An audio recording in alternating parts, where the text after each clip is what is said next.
Yazol.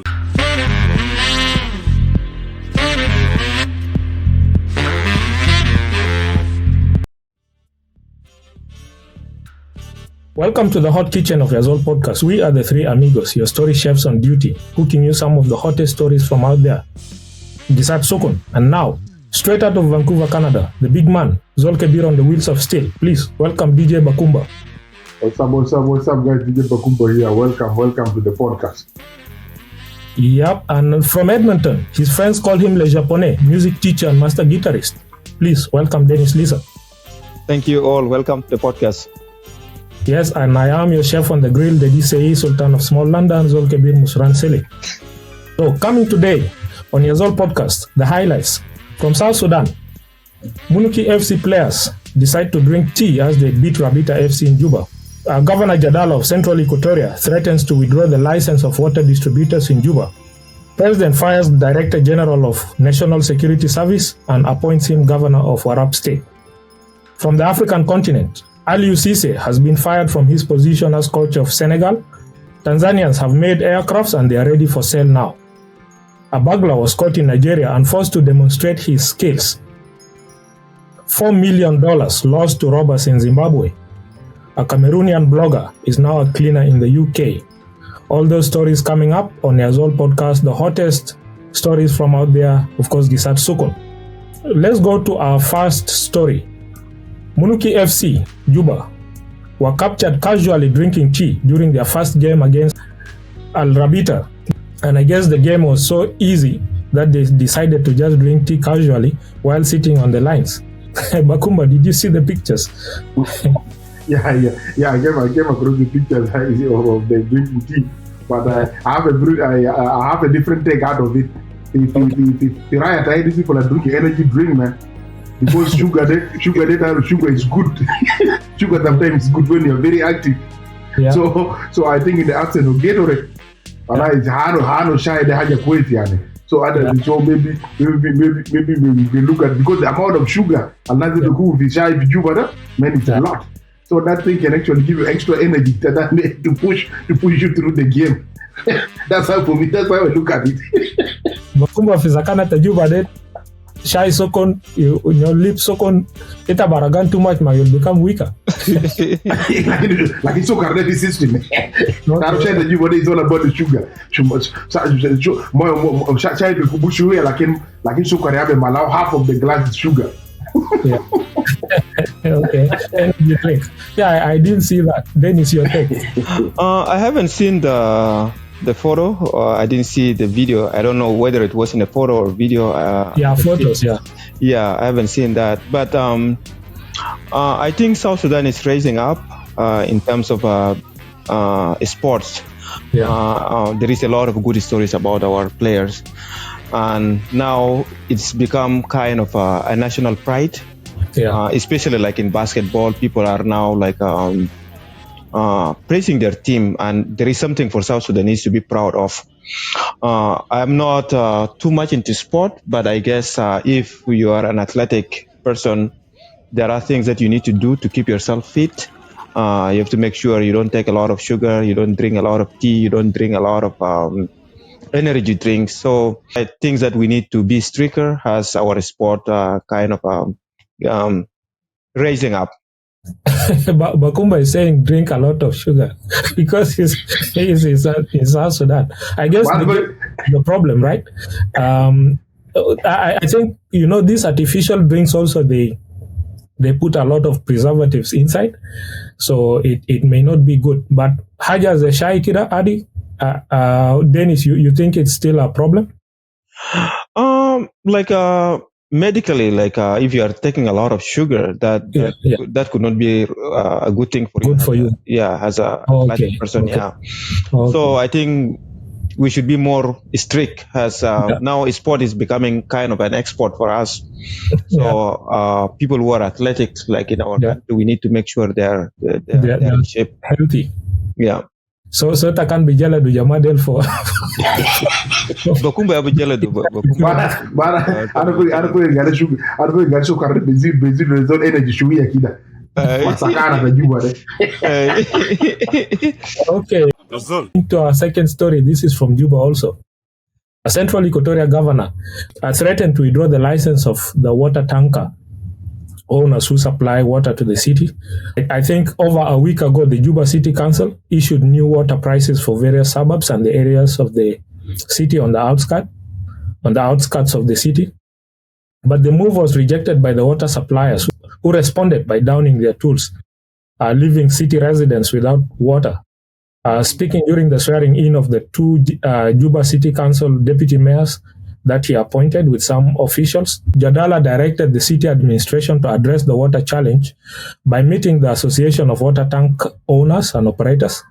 In September, the city council imposed a reduction in prices of water, lowering the cost from 5,000 South Sudanese pounds to 2,500 within Juba City and 3,500 on the suburbs. Of course, the decision was reached during a meeting of key stakeholders in the water distribution business.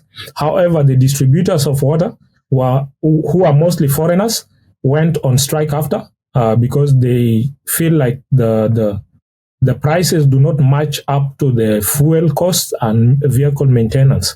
So they need that accounted for. Of course, Juba residents have lamented the problems of water that they are facing because now these guys supply the water and there's no water in the city. For me, I think, Jamadel, maybe they should slowly phase out this water tanker problem in Juba by slowly maybe piping the water neighborhood per neighborhood, or alternatively, let the city now import their own trucks and tankers and see it as a business and invest in it, so that you take that burden away, either to foreigners. So, like if you're Bakumba. For me, the most surprising thing is this same city that where we were born many years ago is the same city that has no running water until today. I don't think I've seen any other capital. I may be wrong, so maybe people in the comment can let us know. I've never seen any big city that has zero running water. A city that is built beside the Nile. The water is running beside the city, going all the way to Khartoum and Egypt, while ours has been brought by tanker. You go to Khartoum, you go to Egypt, they're watering their golf courses with the Nile water. They have pipe water everywhere.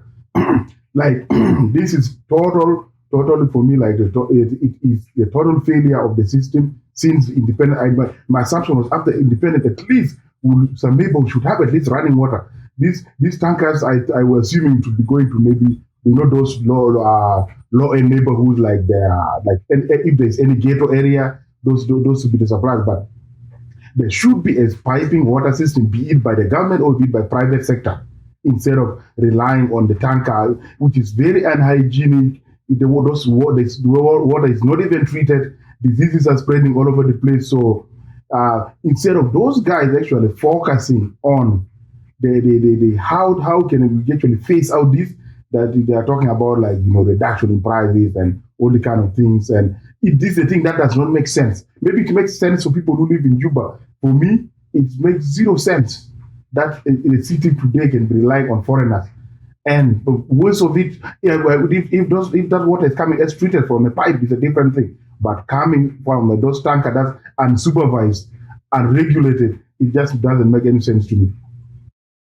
Dennis, what's your take on this? I think this should be one of the priority that people should look into it, because the issue of water is very important for people. Like, we use water for many things in our life. For a city like city of Juba, like, not to have a pipe water until now, it is really a shame for us. Like, at least by now we should have a pipe water. There has been a lot of accident related to the water tanker. Right. We have seen one of our good musician, I forget her name. Tracy C. Tracy. Her death was caused by a water tanker related accident. She died. And then the other thing is a lot of people who are working as in a water tanker, they are not Sudanese, they are not South Sudanese, they are foreigners. So we are losing money to the foreigners, and then we are just prolonging the issue of having a pipe water. And I think that is really a big shame to to the city of Juba. Yazol. أنا طبعا من واو. I remember أنا طلعت من واو when I was very young. Coming back after many years. في مدة كهرباء كان وقع تحت. Yeah. أنا جيت أنا لقيت مدة كهرباء الوقع تحت لسه. I was really shocked. Like يعني زمن اللي أنا طلعت فوقه ورجعت until that time. Yeah. That police is still on the ground. It's still there. Yeah. So I think in terms of electricity, we have made some progress. And I really applaud people who are working in that part of the utility. They have done very well in terms of bringing power to people, electrifying the city for people. So we should do the same thing in terms of the water supply. People should have water. I think if the city decide to put a grip on the issue of getting a license, I think that will give us more control to see if the issue of the water tanker should be kind of a temporary kind of a problem, and then people should transition to the pipe water. Yeah, I think the governor needs to take the bull by the horn, and instead of focusing on regulating them, actually find a long-term solution to the problem. Yeah. Let's go to a second story from South Sudan. And through a decree, the president has fired the Director General of Internal Bureau at the National Security Service, General Akol, and appointed General Akech Tong Aleu as the new Director General. No reason was given for the presidential decree for the general's removal, which was read out on SSBC TV on Wednesday night. The former Director General has been appointed as governor of Warab State. Some analysts say it may signal a power struggle in the president's kitchen cabinet, while some believe that the general is being prepared, lined up to one day take over from the president. Of course, in Warab State's Tonj North County, there have been revenge attacks in intercommunal conflict where 20 civilians are dead and 37 others injured, and the major roads in Tonj North were also blocked. So could that be the reason why the president is taking the general home to deal with the security issue? In your opinion, Bakumba, do you think the guy was relieved? Yeah, there's a lot of people online are speculating on why he was relieved. Apparently he was relieved somewhere when he was somewhere in Dubai. Relieved in absentia, according to Jog when he posted the information on Facebook. And I don't know how credible that is, but anything from him, I think it's credible. So he probably was fired because apparently he was out of the country. And one of the reasons people are giving is the insecurity in Warab State area, that maybe the president hope that he can be able to go and quell that kind of communal violence over there. Hence he's relieved from the position. And the other thing is, like, there's been a lot of outcry actually from a lot of citizens by the violation of human rights from the National Security Services. And there's been a lot of arbitrary arrests of citizens. People being detained left, right, and center. Some obviously without charging most of the time. And there's been a lot of outcry. Instead of national security focusing on securing the country, they actually seem to be focusing on the little political opponents that could be online or could be anywhere. So those are some of the things that I came across. And we hope that the next general will be able to improve at least the image, because national security services have actually a very bad image according to the citizens of the country, because there's a lot of human rights violation that underwent under the general accord. Yes. Dennis, your take? I don't know. Actually, there is a lot of rumors. There is a lot of rumors going around. Some people speculate that there is an internal struggle, and then some people speculate that maybe we need just somebody who is very strong to take to be in charge of what is happening. But we are at the very vulnerable state, South Sudan, at the moment, taking what is happening in the North Sudan. And then if there is any spillover of conflict in South Sudan, that can be very devastating. Like right now, you mentioned that there is inter-communal fight between some of the tribe. I hope it is for a good reason, but we can see that something is not right. Like at the moment, the president health is not, he's not in a good shape. If you can see him walking, you can see that something is not right. We have to make sure that our security is intact. Yeah. Because if anything happened now in South Sudan, we will be really at a very vulnerable state, given what is happening in the North Sudan. And looking at our neighbors, we are really at a very vulnerable. We are really vulnerable. So I don't know what the reason is, but let's hope that it is for a good reason. Mm-hmm. Yeah. Of course, security is critical, right?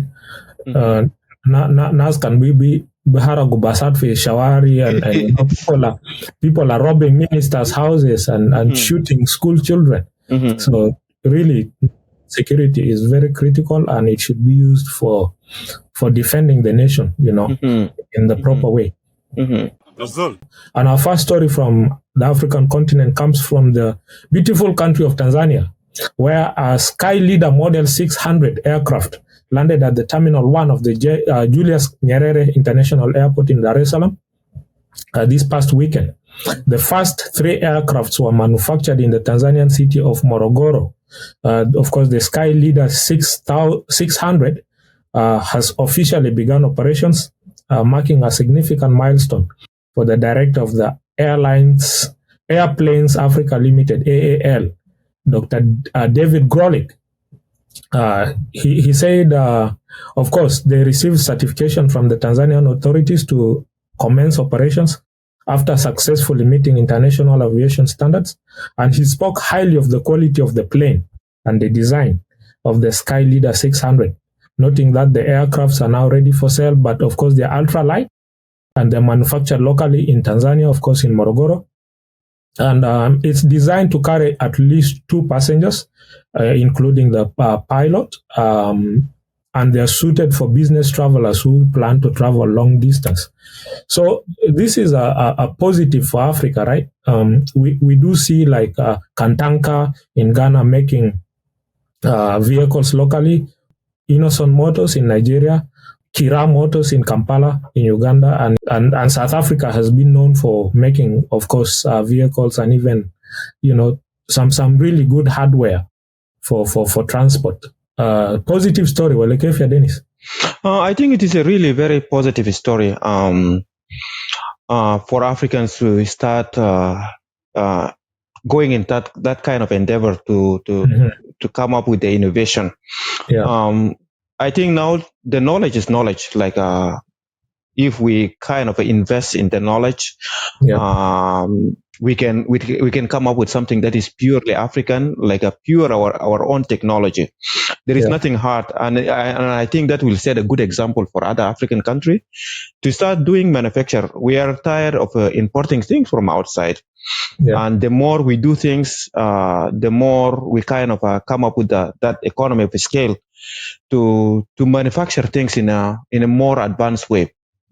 So a big shout out to people in Tanzania for coming up with that kind of innovation. I have been watching a lot of YouTube, a lot of African guys that try to do their own airplane, but none of them took off. So if this are you using the Juju brooms, or what kind of planes are you talking about? No, I think there is a young mechanic from South Sudan. He kind of built his own airplane.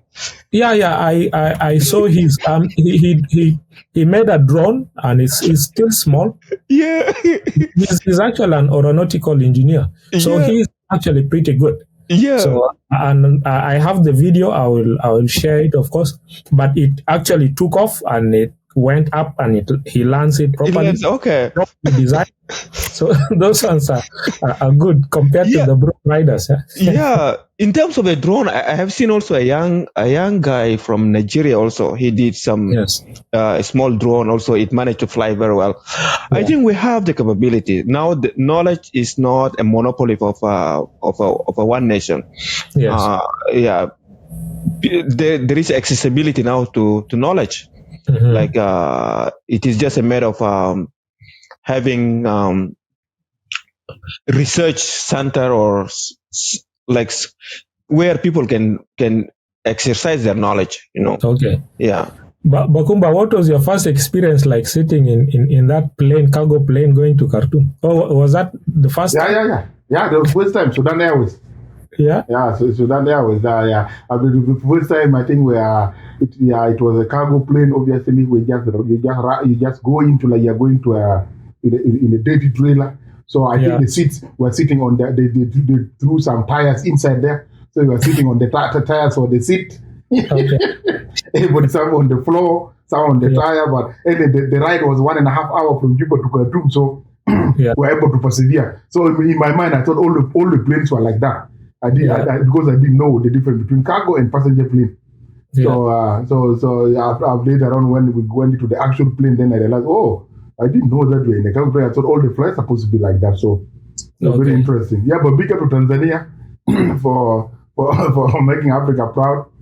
And we hope they can continue inventing more stuff. We as Dennis has said, knowledge is not nobody has monopoly on knowledge anymore. We don't need to invent the wheel. The wheel has already been invented. We just need to improve on it and even make it better. So Africa has gone. We have invented a lot of stuff. Mobile money. There's African invention. There's a lot of other stuff that are from African invention. So things are moving well. Technology is moving well. We hope that we need those more science classes. More labs in those schools. More of this. More competition, where it be some science congress like the one they have in East Africa, stuff like that. That can bring innovation most of the country. Yeah, and of course we do know that we have a lot of pilots, South Sudanese pilots, in the States, Ethiopian Airlines, all over the place. Yeah, hoping that one day we'll have a national carrier. Ethiopian Airlines or like the Kenya Airways, South African Airlines, our own South Sudan Airlines that will employ, of course, all those engineers and all those pilots out there. So big up to Tanzania for taking that step. Yazol. I hope, Dennis, one day you'll get yourself your own private jet and you fly us as governor to wow ولا كيف؟ والله ان شاء الله. طبعا انا قاعد نذكر قصه باكومبا ده، انا ما اعرف كون لو كان قاعد طبعا طيارات بتاع جنوب السودان دي، يعني when you ride it بقى nearer my god to thee. Of course, when you are that high in the sky, you're near God, right? You're getting nearer to Abraham. Was that your own experience flying from Juba to Khartoum? No, all my flights so far has been good. Like in one of my brothers سافر بتاعته من خرطوم لواو. It was exactly the same experience that Bakumba يعني. Okay. يعني that 1 hour was like 10 hours يعني. You don't know what could happen. Okay. Yeah. Let's go to Nigeria for our next story from Africa, where a burglar was caught, and to humiliate him, his head was shaven with a broken bottle, and then he was forced to demonstrate how he entered into the house at night and was able to steal property. So basically, in the video, you can see the guy is very, very smart and skillful, and he was able to bend the iron and sneak himself in and sneak out too. Haramiyadel, they have some very skillful ways of trying to rob. Why don't they use those same skills to kind of be innovative, and do something like build a plane or something and make money? Dennis, what do you think? It all comes to the level of unemployment in the country. Like Yes. when people are desperate people do desperate thing normally, right? And you find that you are a young guy, you graduated from university or whatever vocation that you have been learning in, Yeah. and then you don't have any job. So people come up with a innovative way of getting money. Survival. Yeah, it is a survival skill. But you're right. If you have that idea, that kind of a level of innovation, why don't you use to come with something that is positive? Yeah. With Nigerian, there has been a lot of bad name. Like they have created a lot of bad name. I'm not saying that all Nigerians are bad, but lately there has been like in the media, they brought a lot of bad name to themselves. You had the case of Hash Poppy. Yeah. Hush It has been it has been in the media, like how he used to scam people. He scammed a lot of people, but he was also very flashy. That's how he got caught. They are very, very intelligent people, but I think it is good to let him demonstrate how he come up with those ideas so that people can protect themselves. Yazol. Yeah, shown how to do it. Madede is an opportunity for the others to emulate it. Like, oh, Yeah. that's how you do it. Oh, let's go do it too. Yeah. Now Yeah. maybe by showing, then you can improve security. Like Yeah. security company, all these Apple, Microsoft, they hire actually hackers. Yes. Try to penetrate to their system so that they can be able to protect their system. So maybe that's another way. Show the examples that we can be able to protect the houses better. Yeah, and I think the bars that were put in this particular house were very weak, so he was able. Exactly. Yeah. Yeah. For power, I thought they're very strong. So Yazol. talking about robbers, let's go to Zimbabwe, where $4 million was stolen, cash in transit.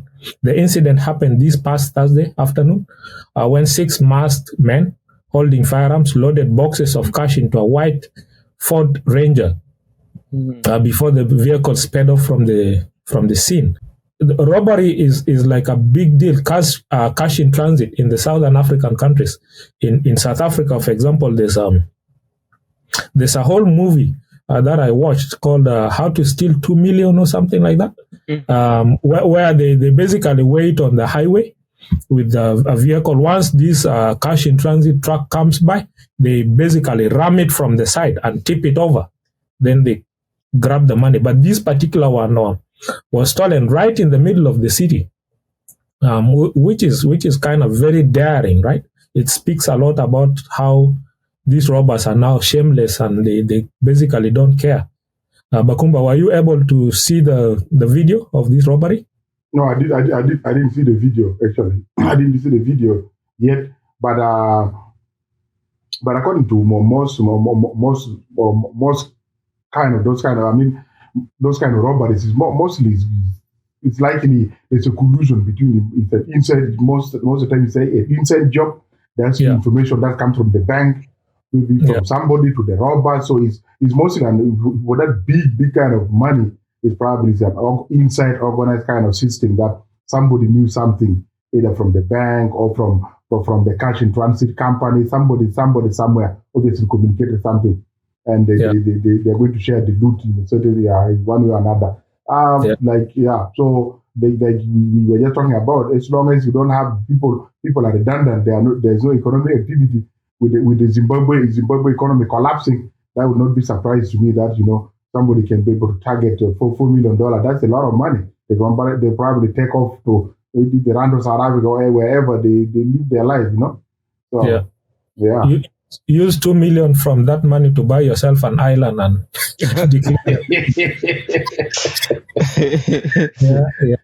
or go to a country like Central African Republic in the bushes there, nobody can find you.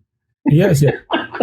You guys remember also our own case here in Canada where I think in Ontario, Toronto, the airport where robbers basically drove this truck to a facility at the airport, and then there was cash in transit too. So like millions of euros and Canadian dollars and US dollars were loaded into the truck, and they drove off casually and took turned through the bush and just disappeared. Eventually, I think a few of them were caught, but it's very daring. And in this particular case, there's also inside information, like Bakumba you mentioned. Yazol. Yeah, let's go to Senegal, where Aliou Cisse, the national coach of the Lions of Teranga, the national team of Senegal football, has been fired. He guided Senegal, of course, to their first continental title, winning the 2021 Cup of Nations in February of 2022 because it was delayed. Last month, the Senegalese played 1-1 against Burkina Faso, and then they won 1-0 against Burundi in the qualifiers of the African Cup of Nations for Morocco next year.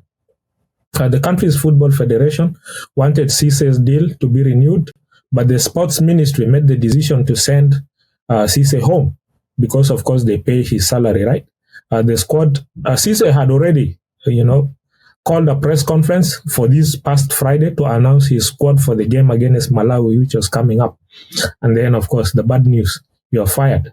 I don't understand these people. Aliou Cisse was one of the guys who was in that team, if you guys remember, that beat France with Papa Bouba Diop in Japan, scoring, that memorable 1-0 win against France, which all Africans celebrated. And Aliou Cisse did a lot. To embarrass your own national hero like that, is it really right, Bakumba? Yeah, like that's for me, when I saw that story, that's really a big embarrassment. People like that supposed to, either retire or resign by themselves, they should be given that honor, because he has been, Aliou Cisse has been an icon. Like he actually has been when you see him, you just see Senegal soccer team. He's taken them far, all the way to the World Cup. He's among all the African countries. You see a lot of Africans still have mentality of hiring foreign coaches. But Aliou Cisse has proven everybody wrong. That, we in Africa can actually do it by ourselves. So to see him being humiliated like that, I was really, really upset. He's one of the guys that we look up to. He's a top hero, not only Senegal alone, I think across the continent of Africa, with his dreadlocks and his, he has this unique feature. He has his image. But yeah, so I thought, he was going to stay there until he resigned by himself. But too bad. I think Senegal is going to meet one of the best coaches that they ever had for a very long time, and it may require them to that time also to rebuild to build their team. But we hope for the best, and we hope Aliou Cisse can find a job somewhere. Hopefully South Sudan has a little bit of oil money. Why don't you guys contact him? He doesn't have a job now. That oil money is there. You know the case with Almeric firing their own coach a few days ago.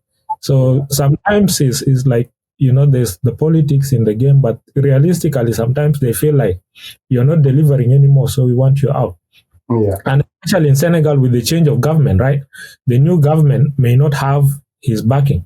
So that's right. Yeah. It's the ministry that actually wanted him gone, not the football federation. So there's a lot of politics there, right? Yeah, but how is the national, the sentiment? Like, how do the player feel about that?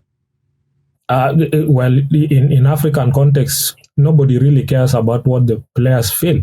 It's the political side that always takes upper hand, because you've seen players in many African teams being destitute, not having anything, sometimes even not paid, or you go somewhere, you don't even have your jersey. Mm-hmm. Yeah. We had our own case with the coat of arms. So it's not only a problem in Senegal. Yeah. So, yeah, it's quite unfortunate. But people like the late Casey in Nigeria, and in Zambia, like African coaches really do take our teams very far. And I remember the last Nations Cup tournament. After the Cote d'Ivoire was almost getting whipped and leaving, immediately they brought an Ivorian, and the team started performing like crazy. Yeah. Same story in Ghana. They were getting all these foreign coaches taking so much money. Yeah. Ghost Mulee was talking about his own situation in Kenya. He's a Kenyan employed, but he's getting paid peanuts. And then they bring in these foreign coaches So maybe they're paying him like $5,000 and they bring in this coach and they're paying him maybe like $100,000 per month. A lot of money. So we never really appreciate our own talent. So it's good we focus. South Sudan, we learn lessons from all this and then we make our house better. Lolden has shown us, that, we can do a lot. When it's home, you have the heart of the country with you and you'll make the boys go very far. Manutbol did the same during our struggle, giving so much of his own money to push us. And now we are somewhere. So, we still believe in Alucisa. I hope one of the African countries that are struggling can say, hey, come over here and take us to the African Cup of Nations or take us to the World Cup. Yeah. He's pretty talented, right? Oh, yeah. Yeah.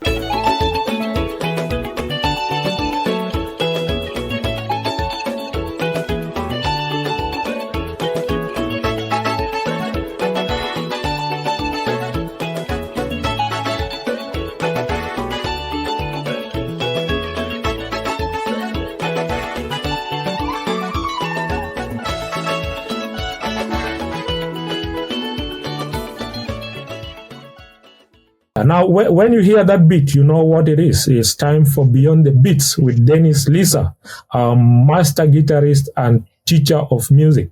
So, Alela, Dennis, we have the story of Kilkiloana where Mary Boye was performing. I think you saw the video. I saw the video. I got the second-hand embarrassment when I saw for her taking off her shirt and there was a lot of young people in the audience. I understand, like as a musician or as a singer, you need to build an image, and it is a good thing to build an image for yourself. But you cannot come up with something like outrageous, like taking off your shirt. Being a female artist, this is not values that we wanna promote in our music industry. People who are singer, you are kind of a person that people look up to. You are an example that the youth look up to. Whatever you do, those are the things that people emulate. And as a singer or as a female artist, you are teaching people. Yani fi Shamal bugulu ustaz. Yani fanan, people regard them as a teacher, ustaz, because you are teaching the society. You are telling them what to do. You are teaching.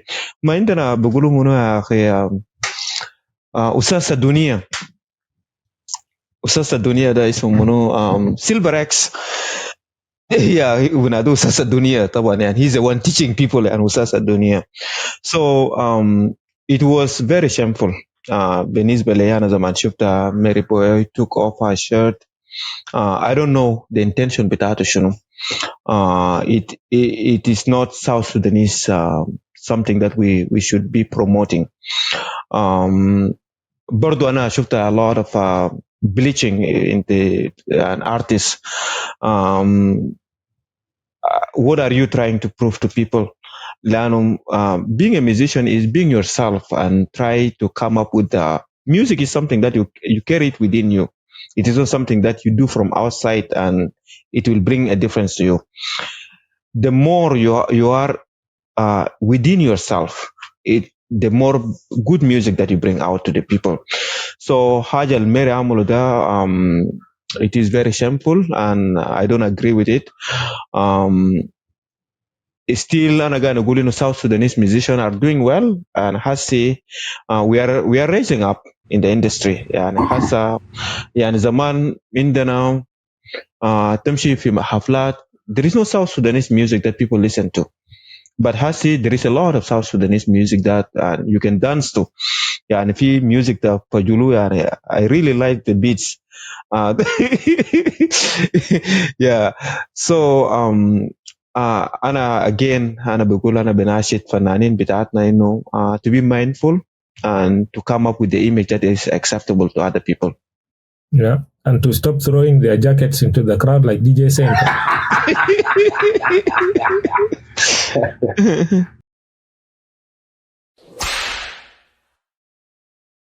you're getting into dangerous territory now. If you don't behave, Sot, Jelda, Sukun, Bakumba. And this week, I think it sounds very familiar. Bakumba Bura Jelda Dumun. This week, Jelda is very obvious. According to just to top up what Dennis has said, the behavior of Meriboyo require a whipping. That is not the behavior that we entertain. Be it in Juba, be under the trees in the village, we don't entertain that kind of behavior. When I don't know whether she was trying to take out her blouse and throw it to the crowd like Mr. No rest, I have no idea. But because of that behavior, she behaved very badly in the image of the youth. That one, she need proper beating so she can go back to her senses. Yeah, if she had tested something that day, maybe something I had lack but to please leave that thing outside and focus on the music. So for fans with Meriboyo, you guys, you need to advise her. The same behavior next time. Yeah, we don't like that. We don't like that. If you either sing or become a socialite. So which is which? You want to be a musician or become a socialite? One of them. So yeah. So they are sort they know the Meriboyo. Yeah, so Takonasma, Bakumba Jelda Dumun. Be on the watch out so you don't get Sot next time. Yazol. Let's go to the UK now for an first international story, where a Cameroonian blogger has landed a cleaning job in the UK, and he's very proud of it. He posted a picture of himself saying, because people are commenting and saying, you leave Cameroon for cleaning job in the UK, I will post your picture. So he said, before you post my picture, I'll post it myself. Let me post it before someone uses my story to try to embarrass me and chase clout and gain visibility. Before you use me, I will use you. When I got to the UK, my first job was cleaning houses, under a company owned by a Cameroonian. This guy is a celebrity back in Cameroon. And so for them to see him out in the UK cleaning houses, some of them secretly take pictures of him and then they post online trying to embarrass him, right? So he said, you know what, I will show them. But for me, I'm saying like they should actually go take a picture of his bank account. Yes. Post that online. Because cleaning jobs out here are actually some of the highest paying jobs. At the university, for example, Bakumba, we went to the same school, UBC. The cleaning guys on the street who actually don't even spend a lot of time doing it. Most of the time they have this coffee that they walk around with. Some of those guys were getting paid almost $50 an hour. How much do you make in your own village for you to laugh at somebody who's cleaning the street and making $50 an hour? So but these guys are funny. Yeah, I think most people in Africa are like, because of the how those kind of jobs are looked down to. Yeah. From security jobs to cleaning jobs to construction jobs to even carpentry, to anything that is basically not a white collar. That makes you a little bit dirty. People consider that as it goes look down over there. So actually the pay there is very bad. So people, so someone going to construction, that person has failed in life. It's totally the opposite of of this part of the world, whether it be in the UK or let's say the Western world, basically the developed world. It's totally the opposite. The more dirty you are, the more money actually you're making. So these people need to get that into their heads. That don't bring the idea of how that kind of profession is treated in Africa as the same way as here. We have people who are cleaners who are earning more than even maybe the director of the office that they're reporting to. So it's a different world. So the people have knowledge. Knowledge is power. You guys have your cell phones. You can look all these things up. You don't even need to go to those countries. You can find out. So I'm proud of that guy, Yeah. Just to add to that, Didi, I'm really very proud of this guy. Knowledge always makes people humble. If you find that you are very proudful, that means something is wrong with you. For him to post himself, that takes a lot of courage. Going back to stories of Manana Mashetwa in 2019, I learned a lot of things. Some of my colleagues that I went to university with, a lot of them كان ما عندهم شغل. Okay. جزء منهم شغالين with the city and هم قال لي قرا دينيس علينا عندنا 6 شهور ما دفعونا. Going back to the story الجبال بتاع water truck. Yes. A lot of those work are done by foreigners and they're earning a lot of money زي عندنا في جوبا يعني ناس foreigners and they don't mind هم بيرفع مويه بيجيب لك مويه and then you pay them, right? لكن احنا جنوبيين we let those people to do this kind of a job and we are broke. And those people are making money. انت شفت الاتيتيود ده. So انا بالنسبه لي making money whatever job that you're doing and you're earning like money in a very honest way and in a very good way, there is nothing shameful about it. So for this guy to post himself, he's demonstrating a lot of courage and I'm very proud of him. Yeah, of course, you know, Africans have that tendency to believe in ridiculing people. One thing, for example, is here in Canada, a bank teller will be earning like maybe $13, $15, $18 an hour, and a cleaner out there is earning $50. So think about it. Which job would you choose if you had the choice? And if you want to go faster. Yes. And you want to dress up, look good, and go earn nothing, or you be dirty and make money and, have a fat bank account. So it's your choice. Let's go to Thailand now, where a Thai woman has been rescued by police after being strangled by a python for more than 2 hours. The 64-year-old woman, whose name was called Arom, was doing the dishes on the outskirts of the Thai capital, Bangkok, when she felt suddenly a bite on her leg. And, the snake moved forward and, grabbed her. Of course, pythons, they wrap around you and then they strangle you that way. And then afterwards, they swallow you. Of course, then she was struggling with this python for some time, screaming at the top of her voice. Neighbor heard her, and so they called in the police, and the police were able to rescue her from this python.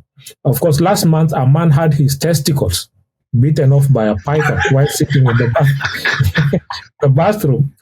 But in Bangkok also, in Thailand, the same country, they have like thousands and thousands, hundreds of thousands of pythons, of course 250 almost varieties, different types of snakes in that country. So many times I've seen stories of python snakes doing A, B, C, D in Thailand. And then there's a lot of tourists who go there. I don't think I would visit Kangal. Ita bura use washroom, bura kortu, afashata kibara zedede majirini. But I think that woman must be very strong, like to struggle, because python, they're very, very quick. To strangle somebody, and for her to kind of struggle with python and until the police, the help is called out, that shows she has some strength. Yeah. Bakumba, your take. I think that's there. I think they maybe one of the reasons they have too many of those snakes. Maybe it has to do with the religion, but Tata is predominantly Buddhist. And Buddhist environment too. Area Tomonda Congo is forested it's forested. It's very forested, and to add on top of that, the certain religious beliefs in the Buddhist. I don't know if the Buddhist said that you cannot harm an animal, you cannot do anything to them. So that also let them, I think, grow more. But that's very crazy, man. Thailand, maybe we're gonna have to skip it. No vacation there. Otherwise, I want to stay with my goods. Some of our people will be looking at an opportunity to bushmeat, because this python is food. Apparently it's very delicious. Apparently, So actually, there's a story from one of our villages, for small London, during the liberation struggle, because when these SPLA soldiers come to a village, they are supposed to report to the chief's camp, to the chief's house first. You don't go to the neighborhood and start looting and taking food from people. So this one guy, he's been bothered by this jesh all the time. I think it was, I can't remember which battalion, but in the 90s, early 90s. So he decided, Gal Jamadela Kulugidedato Galamato Kifaya. He went and brought out this long skin of python, Feris of Inusbe. So every time these soldiers come, they look at the guy, they look at the python skin. It's like, what is that? Gagala, de mayamola quest. So yeah, so anybody who shows up in that house skips it. Yeah. They each other. Don't ever go to that Yaba's house. He cooks snakes. Yeah. But yeah, quite sad for the lady, you know, to go through that experience. But we are happy that she survived. And sorry for the guy who lost his fashat, of course. So who I am, you know, about that and how is he gonna? Repair map. The spare part map is gone. This story is from Detroit, where a judge has been temporarily removed from his position and lowered to deal with city tickets, you know, tickets only, because the judge ordered a teenager who came for a school trip to his court to be put in jail clothes and handcuffs. Judge Kenneth King lost his courtroom duties in August of this year, of course, a month ago. And he was ordered to go through social emotional training by the chief judge at the 36th District Court. Instead of handling key hearings in major felonies, he will focus on the traffic division. King got in trouble for singling out a 15-year-old girl for falling asleep in his courtroom, having considered that a bad attitude. She was visiting his courtroom with a group of other teenagers during a school trip. So he ordered that Eva Goodman be put in jail clothes and handcuffs. You know, of course, this was during a live stream. So King threatened her in front of her peers, and then the mother, Latoya Till, said her daughter may have been tired because they don't have a permanent address, so they are struggling. So they are seeking $75,000 for inflicting fear and severe emotional distress. Typical America. But in this case, I think the judge wasn't right in ordering that poor little girl to be put in handcuffs and jail clothes simply because she fell asleep in his courtroom. That's a very stupid judgment. That's a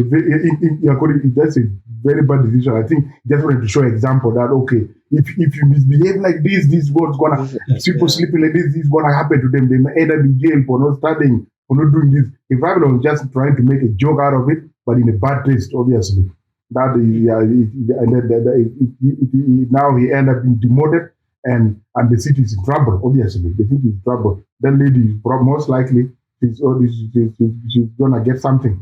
If not even even more, if you get a proper lawyer. What does the address has to do with the issue of the basically the mother is saying they don't have a permanent address, so basically it means they're homeless. Okay. Yeah, exactly. So they may be living in their car, in their truck or whatever. Yeah, so no proper sleep. Yeah, not getting enough sleep, and then she goes on this school trip to the guy's court, and then she sleeps. I used to run a tutoring center where one of the children in the program would always come in, and then I had the tutors always reporting to me that he's sleeping instead of focusing on the material that they were supposed to teach the kid. So I had a talk with the mom, and then of course I talked with other colleagues who told me the backstory. The mother was going through a lot. She was trying to bring the father into the country, and then she was also working jobs, and then she had this kid, little boy, and then the boy was struggling so much because the mom is too busy also trying to sustain the rent and all that, and then sometimes he has to babysit his little sister, so he's not getting enough sleep. So sometimes there's always a backstory before you react to a situation, the judge should have thought, why is she even sleeping in my courtroom, right? But he didn't respond that way, of course. In my situation, I understood the situation, and the boy is actually, that boy who was in my program now is a graduate. I think he's an engineer. So if you go back, those backstories can actually be a testament, and actually you can push them in the right direction instead of putting handcuffs on them and making them look bad. And then, of course, you traumatize them more. Yeah. Children in that situation don't need that. They need love. Yeah. Yazol. That brings us to the end of this episode. Of course, I take this chance to thank you for watching and staying with us. We always look forward to seeing you every Sunday at 8 p.m. Don't forget to comment, share, and subscribe to our YouTube channel, Yazol TV. And of course, follow us on Facebook, Instagram, and on TikTok.